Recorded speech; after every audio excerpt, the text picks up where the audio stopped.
4:30 p.m. Hello, what's up everyone? For today's video, meron tayong bagong exercise na gagawin para dito kay Ragnar. At para nga magawa natin to ng tama, nagpatulong ako sa mga kapatid ko. Gagawin ko siyang handler ni Ragnar. Pero disclaimer lang ha, yung kapatid ko na to hindi pa talaga to sanay sa aso. At hindi rin naman ako expert, hindi rin ako dog trainer. Yun nga lang, meron talaga ako experience sa pag-handle ng mga large breeds. Bago kami tumuloy sa paglalakad, tinuruan ko muna siya kung saan yung tamang placement ng training leash or ng collar ni Ragnar. At kung mapapansin nyo dito, dahil nga tensyonado yung aking kapatid, tensyonado din si Ragnar. Expected ko na magle-leash pulling si Ragnar kasi nga hahabulin niya ako. Dahil sa gagawin natin exercise today, hindi lang yung mga aso ko yung matututo, pati na rin yung mga kapatid ko. At syempre kasama na din ako doon. Dahil nga first time namin itong gagawin. Tiwala ako dito kay Dado. At marami din talaga nag-a-advise sa akin na gawin ko daw itong pack walk. Nagtataka nga ako kung bakit late ko ito naisip or kung bakit late ko sinunod yung mga nagsasabi sa akin. Hindi ko naisip na mulat sa pool, ganito na talaga yung practice ko sa mga asong nag-aaway. Dito sinabi ko sa kapatid ko na take your time, huwag kang magmamadali. I-feel mo yung aso na hawak mo. Kung gaano ka ka-excited kasi, ganun din ka-excited yung mga aso na ilalakad nyo. Dito first time ko nakita si Ragnar na mag-engage kay Datu. Nakita ko na nag-lick siya pero hindi pa tail wagging. At eto, inaamoy niya talaga yung puwet ni Datu. Ganito rin kasi kumilala ang mga aso.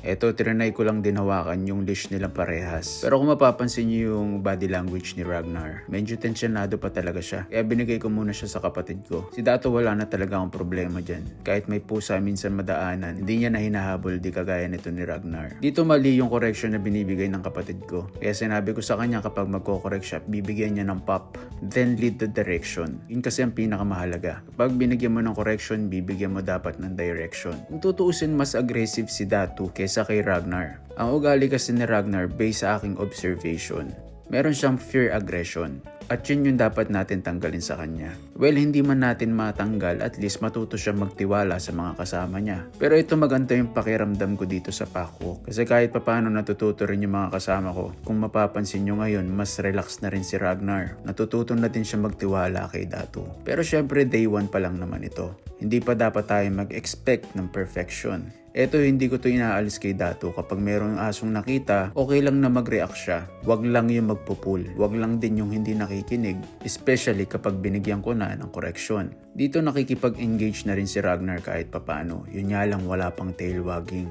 By the way, sobrang daming askal dito at ito yung perfect timing din para sa akin. Para mabigyan ng tamang training ang mga aso ko at yung mga kasama ko. Pinapakita ko sa kanila kung paano ako nagko-correct at kung paano ko dinadirect yung mga aso. Pinapakita ko rin kung paano ko pinipraise, especially kapag sumunod sa'yo. At kung papansinin nyo pati yung body language ko, hindi ako masyado tensyonado. At eto, nakikita nyo na rin na relax na rin si Ragnar. Sabi ko sa kapatid ko, i-praise niya lang. At yung praise, himas lang naman ang kailangan nila, hindi naman nila kailangan ng treats. For your reference, ganito karaming aso. Nakakasalubong namin pag nagwo-walk kami. Eto, subok ulit. Hinawakan ko ulit yung leash nila parehas. Kapag nakikita ko na medyo nauuna si Ragnar sa walking namin, binibigyan ko pa rin siya ng light correction. By the way, shoutout nga pala sa mga kapatid ko, mabuti na lang gumising to ng maaga.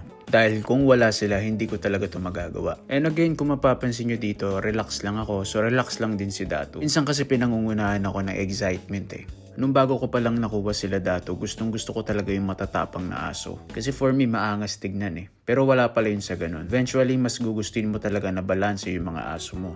Ito na siguro yung pinakamagandang state na nagawa namin. Yung kahit papano makikita mo na relax na rin si Ragnar. Pero ang pinakagusto ko talaga makita yung mag-i-engage siya kay Datu tapos tail wagging. Pero sabi ko nga, day 1 pa lang. Dito sabi ko sa kanila, tignan nyo, hindi ako hinahatak ng mga aso. Kasi nga malinaw sa kanila yung direction. Na kailangan diretso lang kami maglalakad. Pati syempre yung body language malinaw din sa kanila.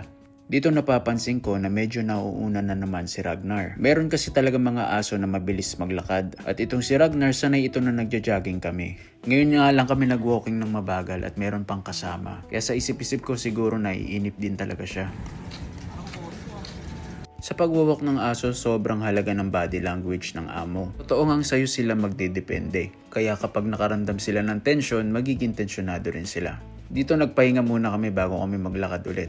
tinignan ko kung anong gagawin ni Ragnar kapag medyo mas malapit na siya kay Datu. At alam nyo ba, sobrang sarap sa pakiramdam na hindi na siya ganun ka-reactive kay Datu, na kahit papano marunong na rin siya mag-engage. Dito ine-explain ko sa kanila na hindi lahat ng aso ay confident kagaya nitong mga hawak namin. Especially kapag dating sa highway, kasi may mga aso na tumatakbo sa tunog pa lang. Pero alam nyo ba, hindi ko naman talaga training itong mga aso na to na masanay sa mga malalakas na tunog, mga dumadaan at ibang tao. Mulat sa pool na dumating sila dito, hindi talaga sila takot sa ganitong surroundings. At yun naman yung gusto ko sa kanila, na kahit saan mo sila dalhin ay kaya nila mag-adapt.